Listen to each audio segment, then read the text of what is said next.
안녕하세요. 성공학교입니다. 요즘에 전세사기 관련 뉴스가 정말 많아서 월세를 하려고 해도 너무 비싸기 때문에 어쩔 수 없이 전세를 하는 분들이 많은데요. 그래서 오늘은 전세계약 시 유의사항에 대해서 바로 안내드리겠습니다. 우선 첫 번째로 전세계약을 하면은 등기부등본을 받을 거예요. 거기에 보면은 등기부등본 표제부라는 게 있는데 여기에 건물 용도가 만약에 단순하게 근린생활시설 이렇게만 표기되어 있다면은 주거용 건물이 아니라는 겁니다. 만약에 공동주택, 다세대주택 및 근린생활시설 이렇게 되어 있다면은 큰 문제는 없고요. 이게 뭐 주상복합이라는 뜻이고요. 단 건물에 따라 전세보증보험 가입이 불가능한 경우가 있으니까 반드시 물어보셔야 합니다. 그리고 두 번째로는 등기부등본 갑구에 보면은 가등기라고 표기가 되어 있으면은 집주인이 바뀔 수 있기 때문에 정확한 소유자 파악을 하셔야 되고요.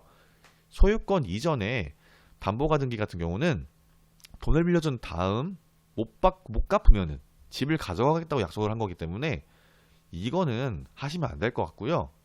그리고 세 번째 같은 경우는 등기부등본 갑구에서 신탁이 있다면은 이게 신탁회사라는 게 표기되어 있는 거거든요.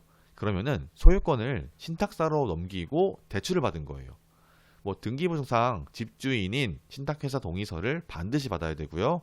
없으면 불법 점유자이기 때문에 반드시 신탁회사 동의서를 받아야 합니다. 그리고 신탁 원부를 발급받아서 신탁의 종류, 적합한 임대 권한이 누구에게 있는지 확인 반드시 하셔야 되고요. 그리고 네 번째 같은 경우는 등기부등본 갑구에서 압류, 가압류 이게 있으면은 하시면 안 돼요. 집주인이 빚을 갚지 않아서 집을 마음대로 처분하지 못해서 채권자가 걸어둔 거거든요. 가압류 표기된 집은 경매로 넘어갔을 때 세입자가 보증금을 못 받을 수 있기 때문에 정말 위험하기 때문에 웬만하면 피하셔야 합니다. 그리고 다섯 번째 같은 경우는 갑구인데 여기에서도 소유권 이전 등기 가처분이라는 게 있을 거예요. 이게 있다면은 압류와 비슷한 개념인데 이게 집주인이 빚을 갚지 않아서 소송 중이면은 이런 식으로 소유권 이전 등의 가처분이라는 게 찍혀 있을 거거든요. 소송 중일 때는 집을 못 팔게 막은 거예요. 집주인이 집을 담보로 돈을 빌렸거나 소유권 관계가 복잡한 집이라는 걸 의미하기 때문에 경매로 넘어가거나 소유권에 문제가 생길 가능성이 있는 집이에요. 무조건 피하셔야 되고요.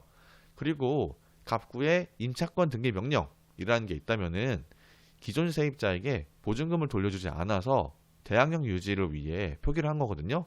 말 그대로 이게 한 번이라도 표기가 돼 있으면은 전 이제 예전에 살던 세입자와 문제가 있던 거죠. 그리고 만약에 임차권 등기 명령이 집행한 이후에 입주한 세입자는 우선 변제권이 없기 때문에 이거는 안 하시는 걸 추천드립니다. 그리고 마지막으로 을구에 근저당 설정이라는 게 있거든요. 이게 있다면은 주택담보대출을 끼고 집을 샀다는 의미예요. 안 써 있는 것이 가장 좋지만 현실적으로 쉽진 않습니다. 뭐 근저당권 설정 금액 플러스 전세보증금을 합쳐서 집 시세의 60에서 70%까지는 크게 걱정하지 않으셔도 되고요. 계약 시 대신에 주변 시세를 정확하게 파악을 하셔야겠죠. 그래야 깡통 전세를 차단할 수 있습니다. 제가 방금까지 설명드렸던 7가지 사항을 반드시 체크해 주시고요. 지금까지 전세계약 시 유의사항에 대해서 안내드렸고요. 영상이 괜찮으셨다면 구독, 좋아요, 알림 설정까지 부탁드릴게요. 감사합니다.